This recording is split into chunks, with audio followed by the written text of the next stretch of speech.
Welcome to session 8 of our series on the secret to contentment.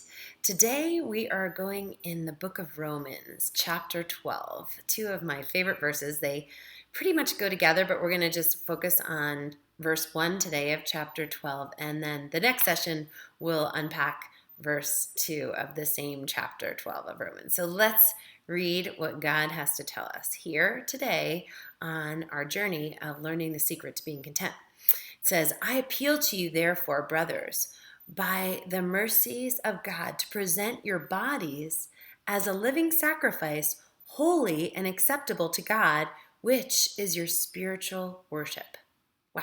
So we are told here in the Bible to offer our lives, our bodies as a living sacrifice, holy and acceptable to God. What does that look like? Well, I really believe God is speaking to me and to you about how our lives are given to us as a gift, and what we do with them makes a huge difference on how we're going to live in the fullness that God has for us with contentment. And so if we're willing to offer our lives to God, and this is done daily, it's not just a one-time thing. I really believe this is an ongoing decision to offer ourselves to God, to have his way in us and through us, however he pleases. This is something I'm learning in this season of my life, that God knows better than I do about what he desires and has me to do with my time and my talents and the resources he's given me. And so if all those things can be offered to him as just a sacrifice, and a sacrifice meaning